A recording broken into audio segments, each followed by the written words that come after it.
vamos dar início ao nosso evento com a apresentação Os Bancos Digitais como Vetor de Inclusão e Inovação, com o nosso convidado Gustavo Machado, diretor de Negócios Digitais do Banco ABC. Seja muito bem-vindo, Gustavo. Muito obrigado, bom dia, Caterine, bom dia a todo o público que está acompanhando o evento.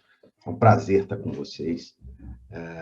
Eu trouxe para vocês um conteúdo que eu acho que fundamentalmente vai funcionar como uma reflexão, né? Então, vou compartilhar com vocês aqui um material de apoio.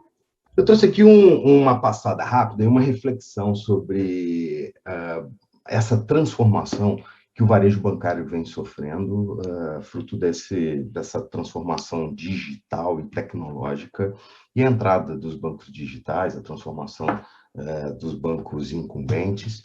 E a provocação passa por aqui, ó. Vamos lá.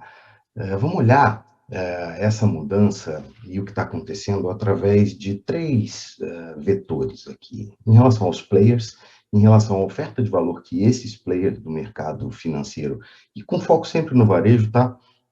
A oferta de valor que esses players trazem para o mercado e o cliente. E dividir aqui no ontem, né? Rapidamente, isso aqui é algo que está na cabeça de todo mundo e simplificando muito um olhar sobre o cliente de varejo. A gente tem um segmento que é muito maduro no Brasil, né? E que por muito tempo se consolidou e que também sempre foi um usuário intenso de tecnologia, mas tecnologia para os próprios bancos, para as próprias instituições, né? Lembrar que esse nosso segmento sempre foi um heavy user de tecnologia. Os principais players eram os bancos, as seguradoras, as financeiras, e eu brinco aqui com as especializações, corretoras, que às vezes não estavam ligadas a bancos, mas que os grandes bancos também ofertavam, e assim por diante, né? Gestoras. Essa turma toda trazia de oferta de valor, de diferencial, para começar a escala, né? É óbvio, tinham conceitos de segmentos, alguns posicionamentos, mais sustentabilidade para um lado, mais agressividade para o outro, mas a gente encontrava a escala, a presença, a agência pioneira, o Brasil coberto por agências, agências fora do país. Os produtos financeiros, a capitalização, é o fundo, tinham nomes para eles, poupe aqui, poupe lá, e assim por diante, e a brincadeira do cafezinho. O gerente, né? Aquele atendimento humano e a presença desse gerente no dia a dia, e no fundo tinha pouca diferenciação entre todos esses players.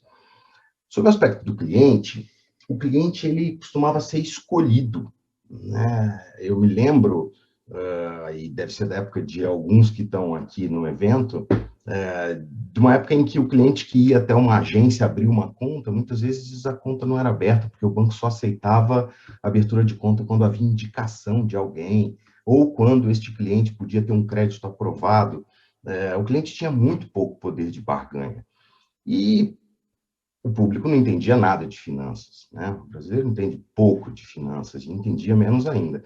Eu brinquei aqui com middle aged, que é essa faixa etária, porque se os bancos aceitavam e tinham um olhar muito selecionando e desejando clientes que tinham acesso a crédito, a bancarização também era menor. Essas pessoas, em geral, estavam ligadas a alguma fonte pagadora.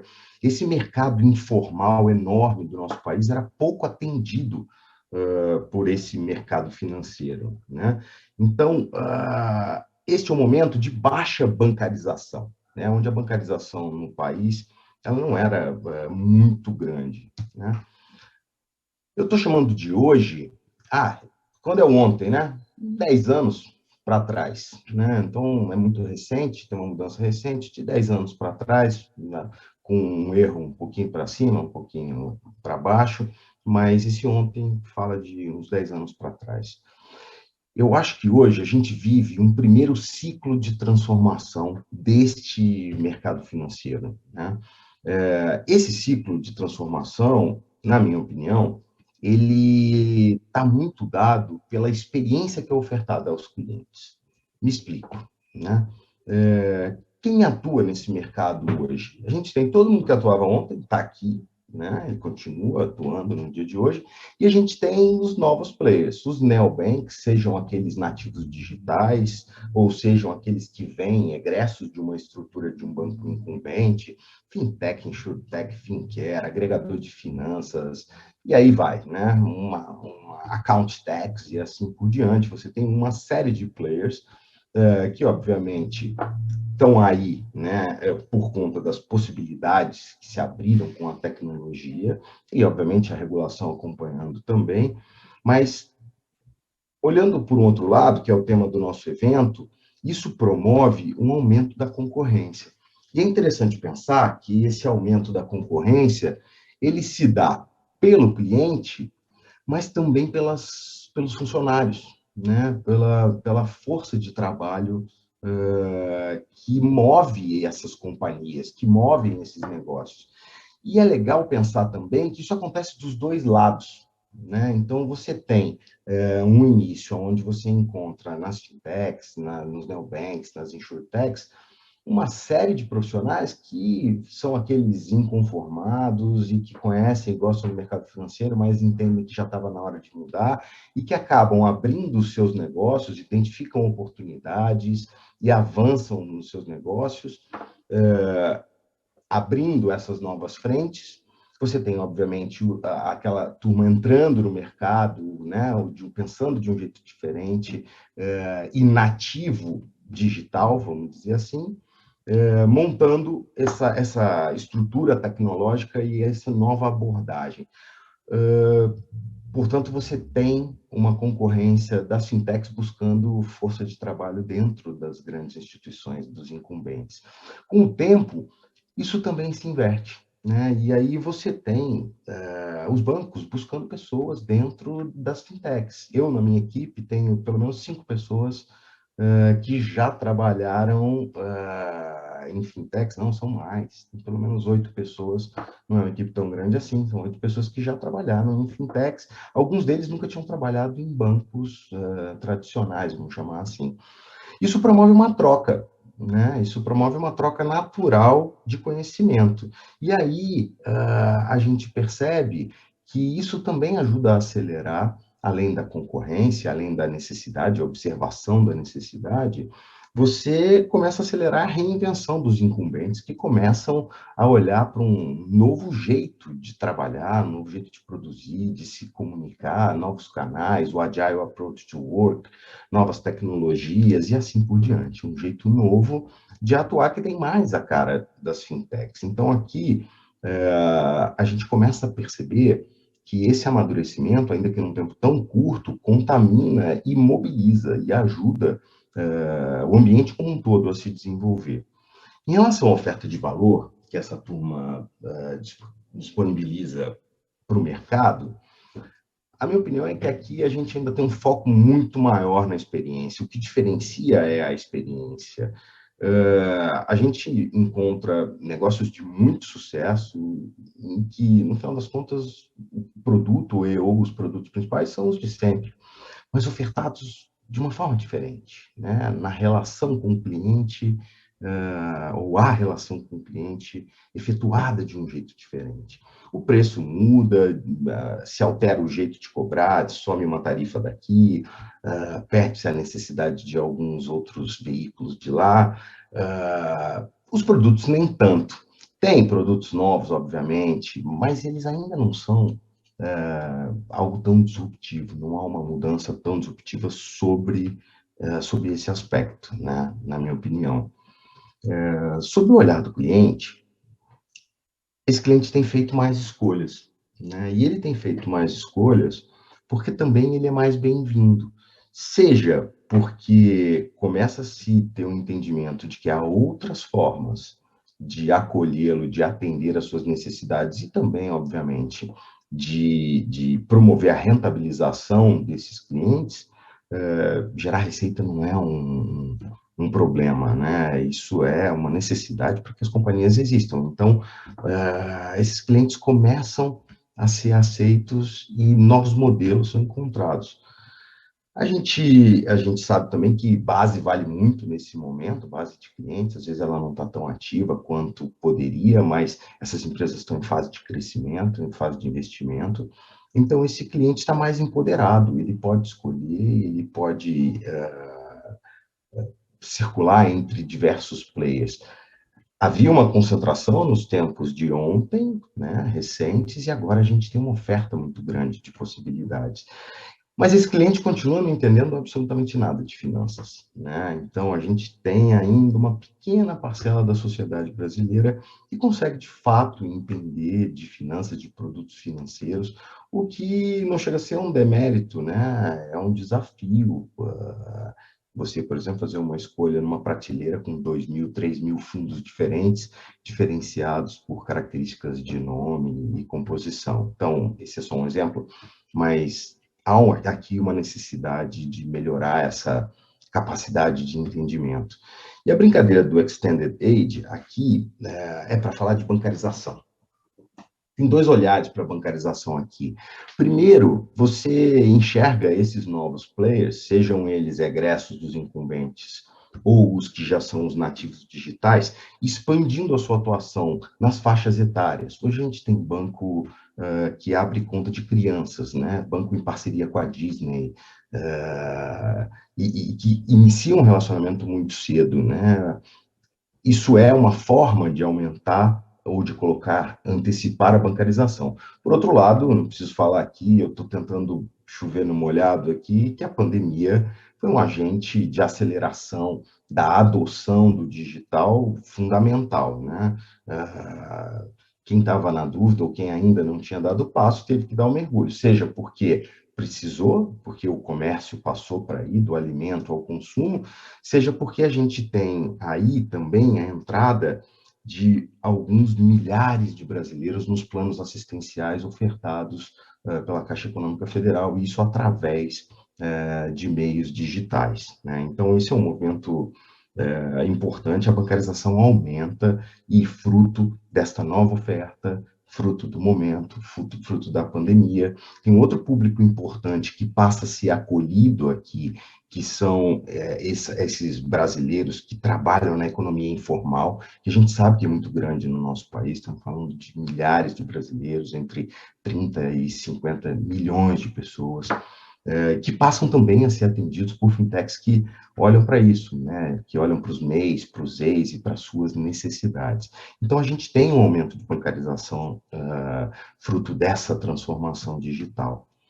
Agora, pensando no amanhã, fazendo uma reflexão sobre amanhã, o que eu penso sobre players, né? Eu acho que, no final das contas, quem não é banco passa a ter oferta de banking na sua operação, né? O que eu estou dizendo é que o banking está no dia a dia. Ele está dentro de uma transação, ele está no e-commerce, ele está no meu bolso, num chip que lê e faz pagamento por aproximação e que daqui a pouco pode estar implantado na minha pele. Ele está na relação sei lá, ao passar de um carro num pedágio já existe, mas imagina que pode estar ao passar do Gustavo num chip implantado dentro de um hospital, onde eu sou tributado por tudo o que for feito de procedimento, sem que eu possa passar ou precise passar em um tipo de outro meio de pagamento, porque eu estou identificado, mapeado, e o banking está lá, né? O banking está no nosso dia a dia. Ele pode nem aparecer, né? E para o cliente, talvez, importe menos quem é que está ofertando o banking sob esse aspecto, né? Porque ele está nos momentos de vida dos clientes, né? Por outro lado, o banco também, mais tradicional, ele expande a sua oferta, né? E por que não? Vou fazer uma provocação aqui. Cybersecurity, identidade e proteção de dados, que é melhor que os bancos hoje investem dinheiro e se preocupam em proteger o dinheiro das pessoas, o patrimônio das pessoas, né? Por que não proteger os dados, que hoje são um patrimônio também? Por que não proteger a identidade? Isso é só uma provocação para mostrar que as coisas começam a se misturar, né? Interessante. Por trás disso, o que tem de tecnologia, né? Tem o Open Banking, que já é uma realidade, ainda engatinhando no Brasil, mas uma realidade, com a iniciação de pagamentos, os conceitos de plataformas e ecossistemas, IoT, toda a parte de Banking as a Service, e aí vamos trocar, pensa nas APIs de finanças distribuídas por dentro de negócios distintos, Data and Cyber Security. Então, a gente tem aí tecnologias que viabilizam com que isso aconteça e, na verdade, já começa a acontecer, já está acontecendo. Sobre o aspecto da oferta de valor, na minha visão, o que a gente vai ver é uma experiência ampliada. E ampliada significa para todo lado, né? A experiência do cliente que, no hoje, passa muito pela mobilidade, pelos canais e pelos apps, aqui ela passa pelo momento de vida, de novo, do cliente, né? Ela é suportada por inteligência artificial, ela é suportada por aconselhamento, ela é suportada por cada momento que o cliente precisa de finanças, que estas aconteçam de uma forma fluida no seu dia a dia. Então, a experiência, ela ganha mais espaço. E aí, na minha opinião, tem algo interessante. Não significa que o humano desaparece, né? Eu acho que o humano reaparece, né? Mas ele reaparece de um jeito diferente, né? Ele não está ali para tirar uma dúvida simples. Ele está especializado, ele está olhando para o que a máquina não é capaz de entregar, né? Então, eu acho que a combinação da tecnologia exponencializando as capacidades humanas deve estar presente na oferta de valor para o que vem à frente, né? Essa experiência tira a fricção, e eu acho que isso é muito importante. Então, a oferta de valor, ela passa por isso. Sobre o aspecto do cliente, a tendência é que ele esteja cada dia mais livre, que ele seja capaz de fazer escolhas, né? Ainda que ele continue sem entender de finanças, né? Então, não vejo no futuro, deixa eu trocar, no amanhã, né? Uma mudança radical da Estes são os capacidade de principais resultados. compreensão dos clientes em relação a finanças, mas vejo sim essa nova indústria financeira sendo mais capaz de conduzi-lo no seu dia a dia, atendendo às suas necessidades através de banking e tecnologia. Eu não comentei no ponto de cima, mas eu já combino com o de baixo. Por trás disso e da oferta de valor, tem IA, inteligência artificial, tem data science, tem IoT, tem a própria especialização do humano. Aqui embaixo, quando a gente fala do cliente mais empoderado, pensa no Open Banking, né? E na própria LGPD, ou nos conceitos de propriedade de dados e conteúdo, né? Então, a minha visão ela passa por acreditar que a gente sai de um momento, de um ontem, que se a gente for olhar em aspectos histórico-temporais, faz muito pouco tempo, né? 10 anos para trás, onde a gente tinha uma bancarização menor, uma concentração e uma oferta de valor que priorizava o banco e não o cliente. Para um momento hoje, onde isso foi desrompido, onde a experiência é importante, onde há inclusão, onde o banco já está nas mãos das pessoas, os canais, ele é instantâneo, o pagamento, preços estão alterando, as relações de troca de dinheiro alterando, a indústria se modernizando pela concorrência, pelo cliente, mas pela tecnologia e pelas pessoas, e nós estamos indo para um amanhã onde o banco está em todo lugar, onde, como já dizia há muitos anos atrás, mais de 2 décadas atrás, o Bill Gates, o banking é mais importante que o banco, né? Eu queria compartilhar com vocês essa ideia. Foi um prazer que estar com vocês e estou aberto a receber agora ou depois as dúvidas de acordo ou os questionamentos, ou as reflexões, ou até as discordâncias no tempo do evento. Eu agradeço muito. Falei nada da minha história, dei uma olhada lá no LinkedIn, vai ser um prazer tê-los na minha rede e a gente pode conversar um pouco mais. Um abraço a todos e que tenham um ótimo evento. Gustavo, na verdade, nós temos uma perguntinha aqui para você. Você falou aí sobre essa questão de as pessoas continuam não educadas financeiramente. Você tem alguma sugestão para que nós, né, empreendedores do mundo financeiro como um todo, possamos auxiliar nesse sentido? Eu tenho através de uma metáfora, sabe? Uhum. Pensa que você está se sentindo mal, você vai ao Uhum. médico, né? Sim. Imagina que você vai ao médico e o médico vira para você e fala, olha, percebi que o seu problema é no estômago. Você tem aqui um livro sobre todas as possibilidades de doenças e tratamentos para o estômago. Você estuda isso daqui, aprende, fica bom. Depois que você aprender, tem esse outro livro aqui, ó, que fala para você sobre os remédios, a farmacologia aplicada a essas doenças. E aí depois você se medica, né? Uhum. Isso é um pouco da visão de imaginar que é possível educar e ensinar as pessoas a lidar com os aspectos amplos das finanças.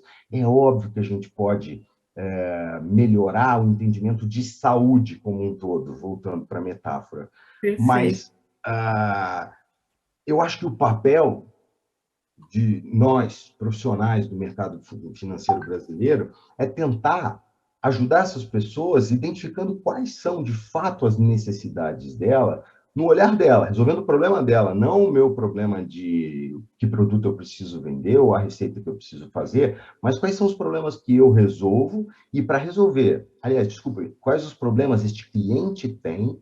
Ele tem um endividamento de curto, de longo, de médio, ele toma um crédito caro, ele é mal remunerado por um produto. E ao identificar isso, poder dizer para ele um caminho para que isso mude, ofertando os remédios. Entende? Então, acho que o nosso papel é muito menos somente educar. A educação, ela é a base, para mim, da vida, da existência, mas ela não vai mudar a compreensão da massa brasileira em relação a finanças. Ela vai promover uma disposição ao assunto. E eu acho que a gente tem mais é que entender o que é necessário e ofertar a solução para o problema. E para isso tem um monte de ferramenta. Imagina a inteligência artificial combinada com Open Banking e você lendo o que essa pessoa tem de consumo, seja de produto financeiro ou do resto como um todo. E o que você, que entende, que é especialista, é capaz de ofertar a ela como melhor forma de lidar com as suas próprias finanças. Maravilha. Acho que tem mais uma pergunta aí, né, Cat? Temos mais uma pergunta aqui. Perguntaram aqui, Gustavo, com a maior liberdade de escolha do cliente e amplitude da oferta de serviços bancários por vários players, como manter a principalidade do cliente? Como atrair e reter? Apenas pela experiência excelente? Eu acho que a experiência excelente, ela é pré-requisito. Ela deixa de ser um fator de retenção, mas ela passa a ser pré-requisito. O que eu acredito é que a gente ainda vai ter uma jornada até, de verdade, a gente ter uma concorrência pelo olhar da solução do problema do cliente, do que o cliente necessita.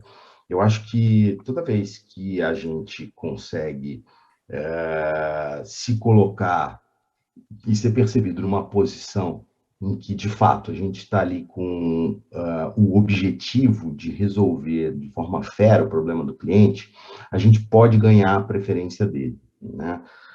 Agora, eu acho que a gente tem um mercado que está com muitos players no momento, a tendência é que haja uma consolidação natural, né? A gente tem algumas centenas de fintechs hoje e algumas dezenas de bancos, mas eu acho que a concorrência vai existir e dificilmente nesse novo mercado o cliente vai ter um banco só. Eu acho que a palavra que foi usada, ela ou um banco ou um agente que distribui banking, vamos dizer assim, só.